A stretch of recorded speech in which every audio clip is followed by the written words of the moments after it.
Hello guys, welcome back to the channel again. आज की हमारी स्टोरी है एमपी से, जो कि हमें रोशनी जी ने भेजी है। So without wasting any time, let's get started.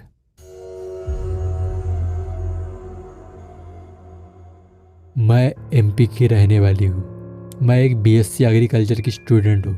मुझे एग्रीकल्चर खेती में बहुत ज़्यादा इंटरेस्ट है, इसलिए मैं कॉलेज में होने वाले प्रैक्टिकल का हमेशा इंतज़ार करती रहती हूँ। बट अनफॉर्चुनेटली इस बार कोरोना के वजह से हमारा कॉलेज बंद था। मैं ऑनलाइन ही स्टडी कर पा रही थी, इसलिए मुझे जो एग्रीकल्चर की प्रैक्टिकली नॉलेज होती है वो नहीं मिल पा रही थी। मुझे खेतों में जाके लाइव कल्टीवेशन की प्रोसेस देखनी थी, खेती का काम करके देखना था। मुझे प्रैक्टिकली नॉलेज गैदर करनी थी। बट मेरे रिलेटिव में से किसी के घर में भी खेत नहीं थे जहाँ मैं जा सकती थी। मेरे कॉलेज की एक दोस्त थी जिसके मामा के पास खेत थे, जो कि एक प्रोफेशनल फार्मर थे। मेरी दोस्त इस बार की छुट्टियों में अपने मामा के गांव जाने वाली थी। मौका अच्छा था, इस बहाने मुझे भी उनके खेतों के काम देखने को मिलते। That's why I asked her to take me with her. वो मान गई और हम लोग छुट्टियों में मामा के गांव चले गए। उसके मामा का विलेज बहुत ज़्यादा ब्यूटीफुल था। वो हरे भरे खेत, गांव की गलियां और बर्ड्स की आवाज़ मानो मुझे नॉस्टैल्जिया दे रही थी, क्योंकि मेरा भी बचपन गांव में गुजरा था। फर्स्ट डे मेरी दोस्त ने मुझे पूरा गांव घुमाया। गांव शहर के जैसे बड़े नहीं होते, इसलिए आप आराम से कम समय में पूरे गांव में घूम सकते हैं। घूमते घूमते हम लोग गांव के आउटसाइड एरिया के पास आ गए, जहां पर लोगों के खेत थे।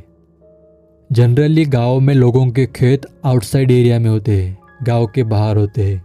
चावल का सीजन होने के कारण लोग अपने खेतों में धान की कल्टीवेशन कर रहे थे। हम लोग थोड़ी देर वहां रुके और उस कल्टीवेशन प्रोसेस को ध्यान से ऑब्जर्व करने लगे। बैठे बैठे हमारा 1 घंटा कैसे निकल गया हमें बिल्कुल पता नहीं चला। थोड़ी देर में गांव के लोगों ने हमें कल्टीवेशन प्रोसेस में हेल्प करने के लिए बुलाया, और हम लोग भी उसी उद्देश्य से आए थे जिससे हमें भी नॉलेज मिल पाए। इसलिए हम लोग खेत के अंदर चले गए टू हेल्प देम। थोड़ी देर बाद मेरी दोस्त को उसके मामा का कॉल आया। वो हमें घर में खाना खाने के लिए बुला रहे थे। फिर हम लोग मामा के घर चले गए खाना खाने के लिए। खाना खाने के बाद हम आराम करने लगे। आराम करते करते हमारी कब आँख लग गई हमें पता ही नहीं चला। हम सीधे रात के 8 बजे उठे। उस वक्त मामा खेत पर जाने की तैयारी कर रहे थे, क्योंकि उन्हें खेतों में पानी लगाना था। फिर हम लोग भी मामा के साथ रात को खेतों की तरफ चले गए। रात होने की वजह से ऑब्वियसली खेतों में अंधेरा था, बट मामा के खेतों में इलेक्ट्रिसिटी थी। इस वजह से वहाँ लाइट की व्यवस्था थी, इसलिए हम लोग खेतों में अच्छी तरह से देख पा रहे थे। हमने मामा को खेतों में पानी लगाने में हेल्प करी। पूरा पानी लगाने तक हम खेतों में रुके। खेतों में पानी लगाने के बाद हम लोग घर चले गए। नेक्स्ट डे मैं और मेरी दोस्त फिर से गांव की सैर करने निकल गए, क्योंकि घर में हमें बहुत ज़्यादा बोर हो रहा था। चलते चलते हम मामा जी के खेतों के पास पहुंच गए। हम थोड़ी देर उनके खेतों में बैठे और मस्त नेचर को फील करने लगे। मामा के खेतों से कुछ दूरी पर एक खेत था, जो कि बहुत ज़्यादा बंजर पड़ा था। उस खेत में एक बड़ा सा पीपल का पेड़ था। पेड़ बहुत ज़्यादा अजीब था। उस पेड़ पर बहुत सारी पट्टियां बंधी थी। मेरी उस खेत में जाने की इच्छा हो रही थी, इसलिए हम लोग उस बंजर खेत में चले गए। खेत पूरा बंजर था, बट वो पीपल का पेड़ पूरा हरा भरा था, जो कि एक वियर्ड थिंग थी। हम लोग उस पीपल के पेड़ के नीचे थोड़ी देर बैठे। थोड़ी देर बैठने के बाद मुझे और मेरी दोस्त को अजीब सा फील होने लगा। हमें सांस लेने में दिक्कत हो रही थी। शरीर में बहुत ज़्यादा थकावट फील होने लगी थी, इसलिए हम लोग वहाँ से निकल गए। जैसे ही हम लोग उस खेत से निकल गए, हमें पहले जैसा नॉर्मल फील हो रहा था, जो कि बहुत ज़्यादा अजीब था। वहाँ से निकलने के तुरंत बाद हमें अच्छा फील होने लगा था। रात को मामा फिर से पानी लगाने के लिए खेत में जाने के लिए रेडी हो गए, और हम भी उनके साथ खेतों में चले गए। मामा खेतों में पानी लगाने में बिजी थे, उस वक्त मैं और मेरी दोस्त उस पीपल के पेड़ को ही देख रहे थे। थोड़ी देर बाद मुझे उस पीपल के पेड़ के नीचे एक औरत नजर आई जो कि बैठी हुई थी। तभी मैंने अपने दोस्त को इस बारे में बताया। बट जब उसने पेड़ की तरफ देखा तो पेड़ के नीचे कोई नहीं था, बट मैंने उस औरत को देखा था। तब मेरी दोस्त बोली, अरे यार, वहाँ पर कोई नहीं है, शायद वहाँ पर कोई जानवर होगा जो अंधेरे की वजह से क्लियरली नहीं दिखा होगा और तूने उसे एक औरत समझ लिया होगा।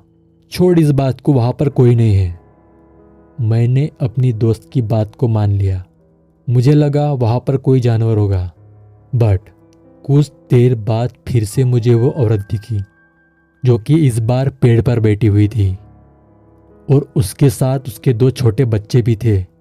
अब मैं समझ गई थी कि उस खेत में कुछ तो गड़बड़ है, इसलिए ये बात मैंने मामा को बताई।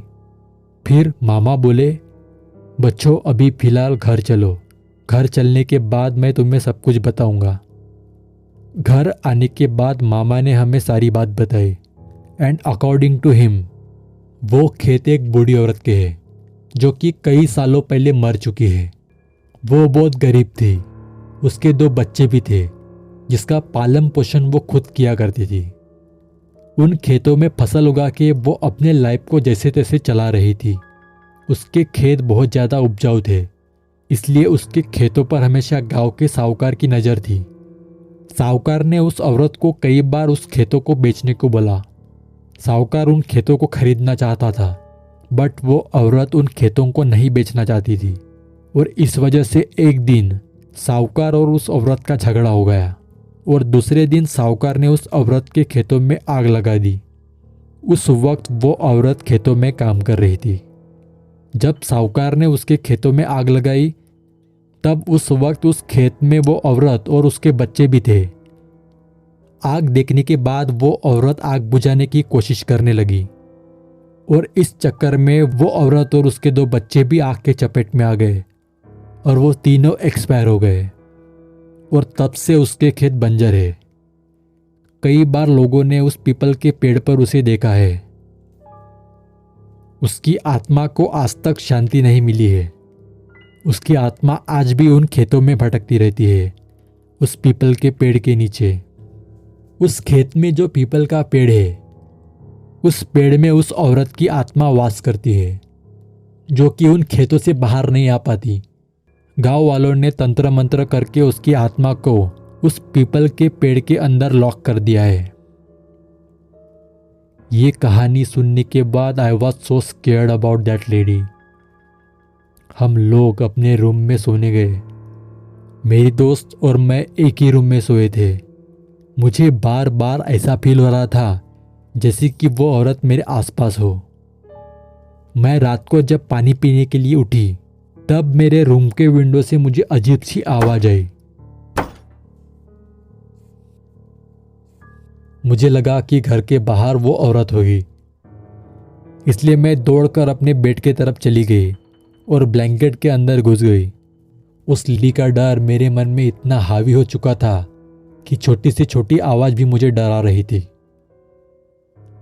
और वो डर मुझ पर इतना हावी हो गया था कि रात को मुझे सपने में भी वो औरत दिखी थी।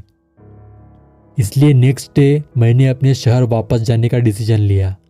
मेरी दोस्त मुझसे यहाँ पर रुकने को बोल रही थी क्योंकि कल से मामा के दूसरे खेतों में कल्टीवेशन की प्रोसेस लगने वाली थी, जिससे मुझे बहुत कुछ सीखने को मिलने वाला था। बट मैं बहुत ज़्यादा डर गई थी और जल्दी से जल्दी इस गांव से वापस जाना चाहती थी। इस वजह से मैं और मेरी दोस्त शहर में वापस चले गए। So thank you so much guys for listening this story. For more stories subscribe the 100 It। Thank you.